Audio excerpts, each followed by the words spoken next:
Wasn't there something I was supposed to be recording today? I guess not.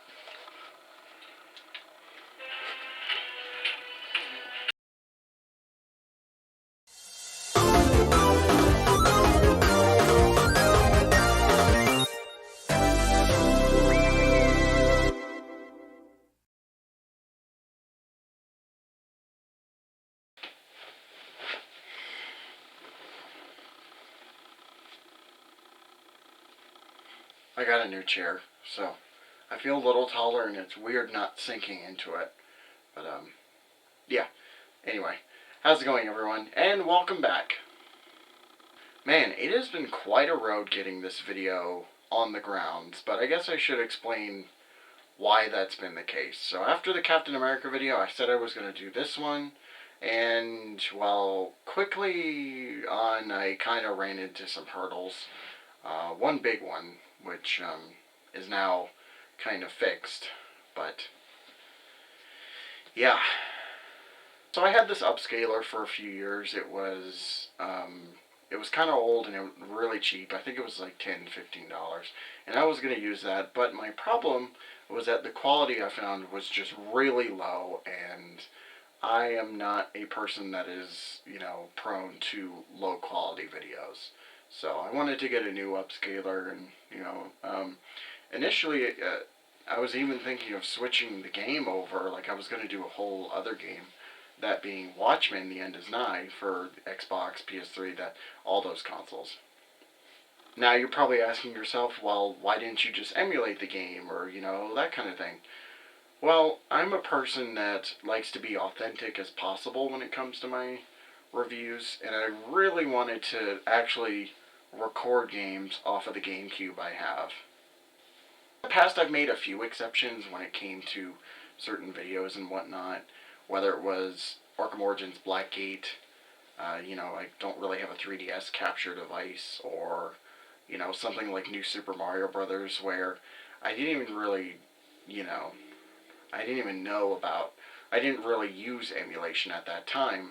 So, but moving forward, I kind of, depending on the platform that I'm recording from, I wanted to be as genuine as I could possibly be.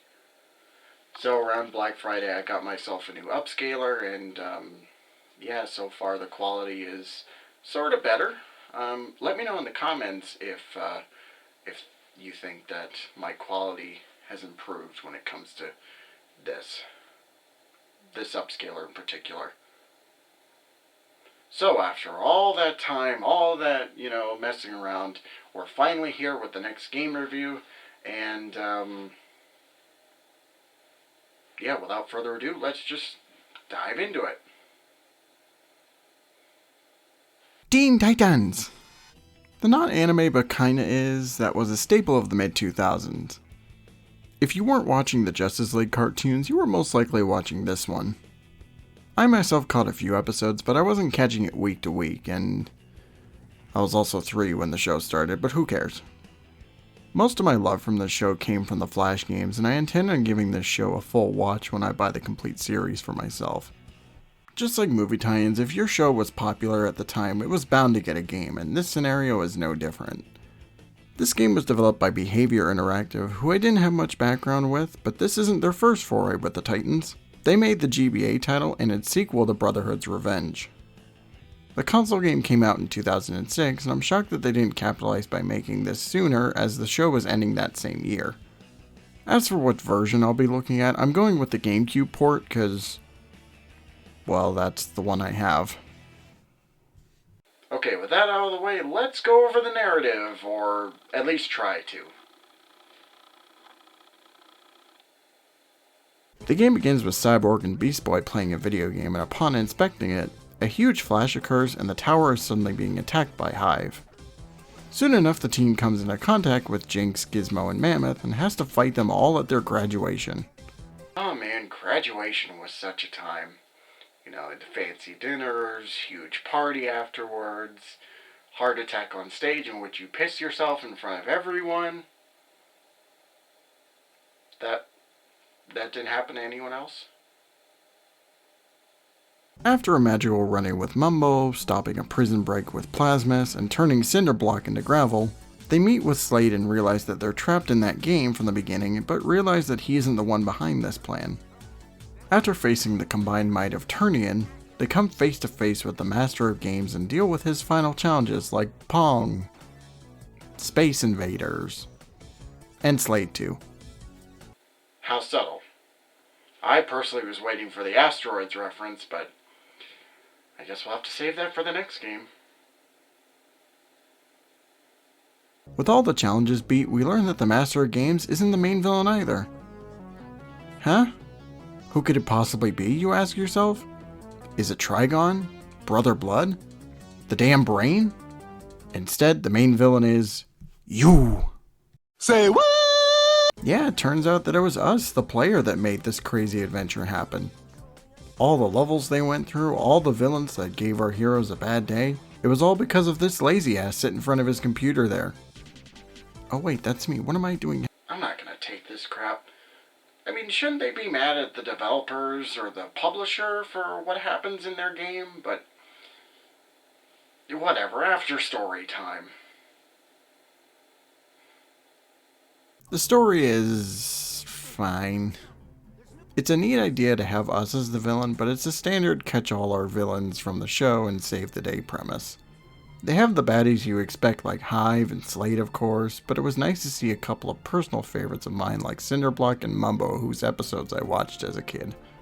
It feels weird that of all the villains missing from the story, where's Control Freak at? Having us, the player, be an element is an interesting angle and something I wish more of these games did every once in a while. I can't remember the last time a game did this, and the closest thing that comes to mind is Bruce Campbell talking to us, and even that's a stretch. Besides that, there's barely anything that resembles a story. Just beat up goons, fight the boss, and repeat. The only recurring thing is finding out who the big bad is, and that's the only excuse to move on to the next level. So the story might be a little disappointing, at least for me anyway, but let's see if the gameplay is any better.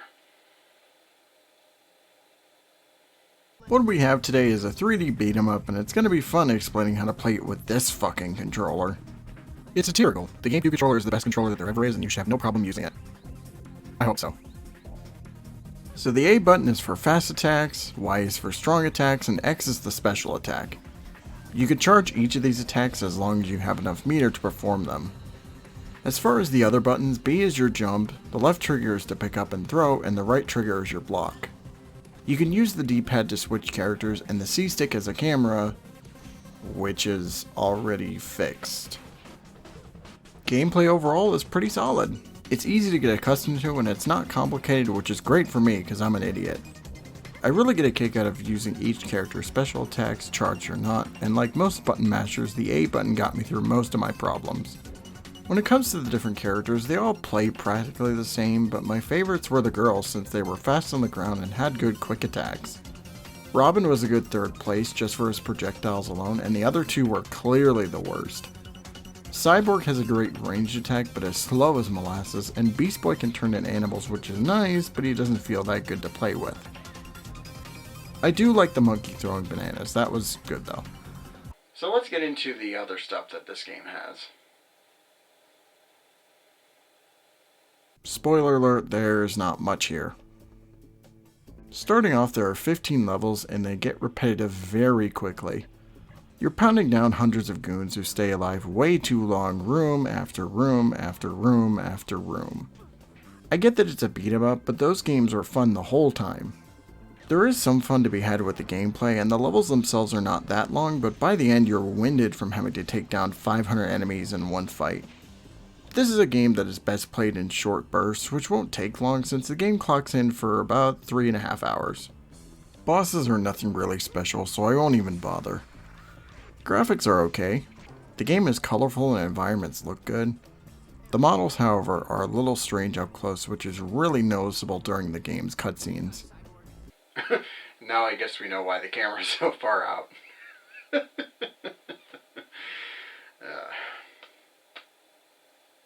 The show's cast reprises their roles, which is great to hear and adds a level of legitimacy to the product. Wish the music was a little better, as most tracks just blend together. As far as extras, we have some concept art and ads for DVDs, which I guess is cool. There's multiplayer in the form of the Tournament of Heroes, which is a versus mode for you and up to 3 other people. Playing this with a computer sucks, however, because he can be so cheap and you will lose straight away. Maybe you can get some friends together with some drinks and have at it with this mode, if anyone will want to play this with you. Now to close out with some final thoughts. Mainly mine. Teen Titans for the Nintendo GameCube is a nice little game that is worth a playthrough and a multiplayer night with your friends, but otherwise it's a game that can be repetitive and doesn't have much to offer. The game is okay to mess with, the graphics look alright with the music sounding decent, the story is not the greatest, but the cast being here makes it more enjoyable. With all those solid points, the game is bogged down with boring and sometimes long levels and segments that can be real annoying at times. Despite my problems, this is a game that I would play again at some point, and if you can find it for the right price, I would go for it. Who doesn't love yourself some Justice League Light? Man, that's gonna piss some people off for me just even saying that. Well, that was certainly an adventure. I mean, I don't know, I kind of expected a little more out of it just because I've heard such good word of mouth over the years, but, from what I played, it wasn't a colossal waste of time. It was certainly there, and I enjoyed it. So as for what we're going to talk about next time, well, I already have the GameCube hooked up, so I think I'm going to go with the initial plan and talk about Fantastic Four for the GameCube. I know this is the PlayStation 2 version. Don't ask me why I have 2 copies. I just do. But anyway, I hope you all have a great night. Thank you all so much for watching, and take care of yourselves.